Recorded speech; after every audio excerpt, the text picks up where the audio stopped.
Assalomu alaykum hurmatli ishtirokchilar. Bugungi mavzu yuk taqsimlash, tizimlarni barqaror va tez ishlatish san'ati.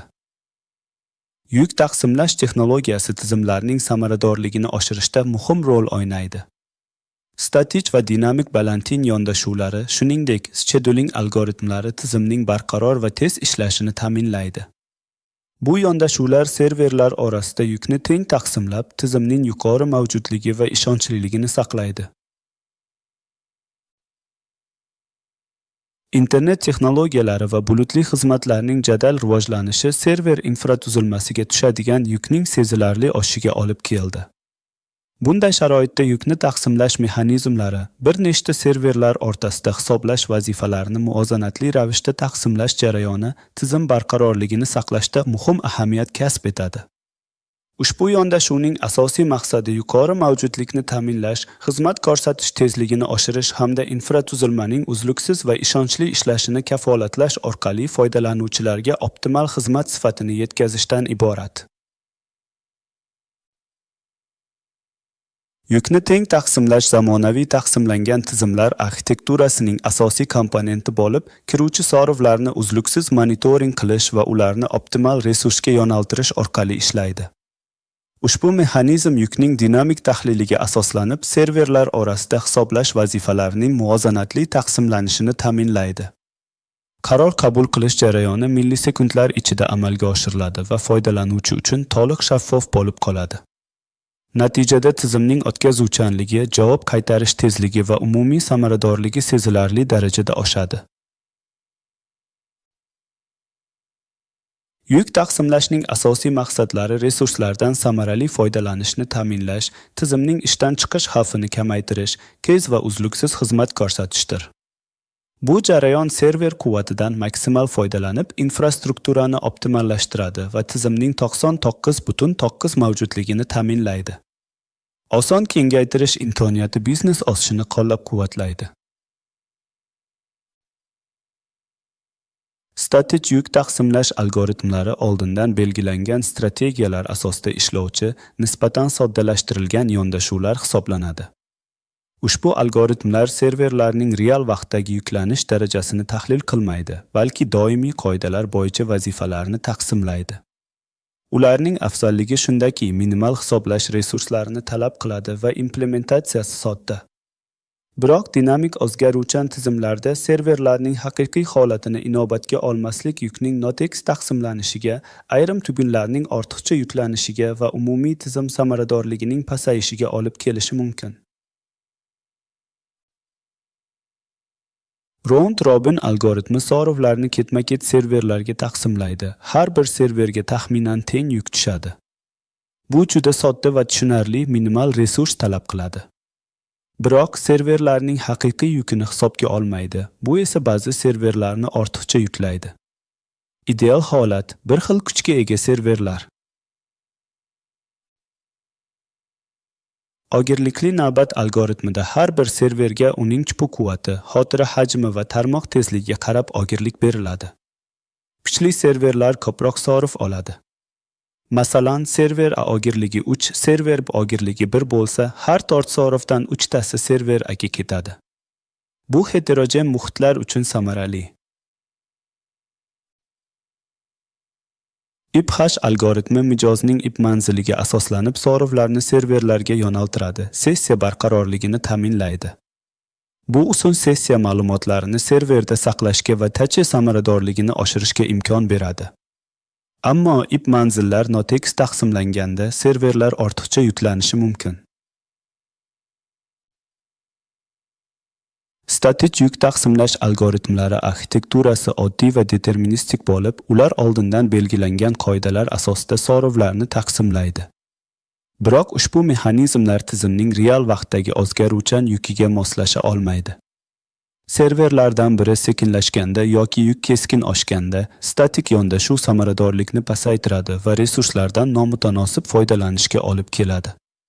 Shu sababli zamonaviy yuqori yuklamali infratuzilmalarda adaptiv monitoringga asoslangan dinamik yuk taqsimlash algoritmlaridan foydalanish ustuvor ahamiyat kasb etmoqda. Dinamik yuk taqsimlash algoritmlari serverlarning real vaqt rejimidagi holatini doimiy monitoring qilish orqali hisoblash yukini optimal tarzda taqsimlaydi. Ushbu yondashuv bandligi, operativ xotira sarfi, faol ulanishlar soni va javob berish kechikishi kabi ko'rsatkichlarni tahlil qilib, so'rovlarni eng mos serverga yo'naltiradi. Garchi bu algoritmlar qo'shimcha hisoblash resurslarini talab qilsa-da, ular tizimning umumiy samaradorligini sezilarli darajada oshiradi. Dinamik yondashuv yordamida infratuzilma o'zgaruvchan yuklarga moslashadi va xizmatlarning barqaror hamda optimal ishlashini ta'minlaydi. Lewis-Tonnage-Jones algoritmi serverlarning faol ulanishlar sonini doimiy kuzatib boradi. Yangi so'rov kelganda, barcha serverlar taqqoslanib, eng kam faol ulanishga ega serverga yo'naltiriladi. Bu usul serverlarning hozirgi yukini to'g'ridan-to'g'ri hisobga olib, yuk taqsimlanishining tengligini ta'minlaydi, ayniqsa ulanish vaqtlari turlicha bo'lgan tizimlar uchun ideal. Weichert-Lewis-Tonnage-Jones algoritmi dinamik yuk taqsimlashning rivojlangan yondashuvi bo'lib, u serverlarning statik quvvati va real vaqtdagi yuklanish holatini birgalikda hisobga oladi. Algoritm har bir server uchun skor faol ulanishlar soni server og'irligi formulasi asosida baho hisoblaydi va eng past skorga ega serverni tanlaydi. Natijada yuqori quvvatli yoki hozirda kam yuklangan serverlar ko'proq so'rovlarni qabul qiladi. Bu yondashuv resurslardan optimal foydalanishni ta'minlab, tizimning barqarorligi va ishlash samaradorligini sezilarli oshiradi. Least Response Time algoritmi real vaqtda serverlarning javob vaqtini kuzatib boradi va eng tez javob berayotgan serverga so'rovlarni yo'naltiradi. Bu usul minimal kechikishni ta'minlab, foydalanuvchi tajribasini optimallashtiradi. Ayniqsa, past latency talab qiladigan ilovalar uchun samarali bo'lib, tizim resurslaridan oqilona foydalanishni ta'minlaydi hamda tizimning tezkor va barqaror ishlashiga yordam beradi. Resource-based load balancing algoritmi ushbu ishlashi, RAM hajmi, disk IO tezligi, tarmoq kengligi va so'rovlar navbatini doimiy ravishda real vaqtda monitoring qiladi. Ushbu ma'lumotlarni tahlil qilib, eng ko'p bosh resursga ega serverlarga so'rovlarni yo'naltiradi. Murakkab bo'lishiga qaramay, tizim samaradorligini oshirib, talishlarning oldini oladi. Katta korporativ tizimlar, bulut platformalari va kritik ilovalar uchun ideal yechim hisoblanadi. Dinamik yuk taqsimlash algoritmlari tizimning real vaqtdagi holatini doimiy ravishda kuzatib boradi va yuzaga kelgan o'zgarishlarga tezkor javob beradi. Ushbu algoritmlar serverlarning ishlash holati, yuk darajasi yoki kutilmagan nosozliklarni aniqlab, tizimni avtomatik ravishda muvozanatlab turadi.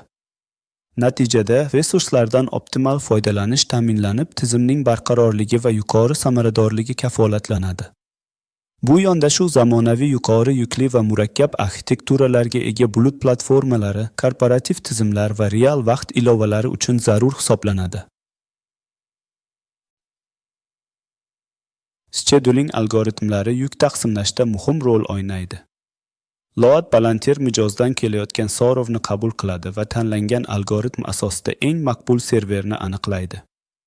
So'rov tanlangan serverga yo'naltiriladi, jarayon monitoring va logging orqali yozib olinadi va tahlil uchun saqlanadi. Round-robin algoritmi har bir serverga navbatma-navbat so'rovlarni yuboradi. Bu esa barqaror yuk taqsimlashni ta'minlaydi. Lewis-Tonnage-Jones esa eng kam ulanishga ega serverni tanlaydi. Bu esa serverlar orasida yukni teng taqsimlashga yordam beradi. Har ikkisi ham o'ziga xos afzalliklarga ega, ammo tizim ehtiyojlariga qarab tanlanadi. Bir xil kuchga ega serverlar uchun round-robin yoki Weichert round-robin sodda va samarali. Turlicha quvvatli serverlar uchun Weichert Lewis-Tonnage-Jones yoki resource-based algoritmlari afzal. Murakkab tizimlar uchun Least Response Time yoki resource-based algoritmlarini tanlang. Algoritm tanlashda resurslar, tizim murakkabligi va biznes talablari muhim. AI va machine learning yordamida yuk taqsimlash optimallashtiriladi. 60 ma'lumotlardan o'rganib, kelajakdagi yukni prognoz qiladi. Software Defined Networking va Network Functions virtualizatsion integratsiyasi tarmoq funksiyalarini virtual muhitda boshqarish imkonini beradi. Ko'p nazorat qiluvchi arxitektura katta tarmoqlarda yuqori miqyoslilik va ishonchlilikni ta'minlaydi. Yuk taqsimlash tizimi tizim samaradorligi va ishonchliligini sezilarli darajada oshiradi. To'g'ri yuk taqsimlash algoritmini tanlash orqali resurslardan optimal foydalanish ta'minlanadi va biznes maqsadlari samarali qo'llab-quvvatlanadi. Zamonaviy texnologiyalar, xususan sun'iy intellekt va dasturiy ta'riflangan tarmoq yechimlari yuk taqsimlash jarayonlarini avtomatlashtirib, tizimlarni aqlli boshqarish imkonini yaratadi. Bu esa kelajakda yuk taqsimlash tizimlarini yanada moslashuvchan, o'z-o'zini boshqaruvchi va yuqori samarali darajaga ko'taradi. E'tiboringiz uchun katta rahmat. Keyingi videolarda ko'rishguncha xayr.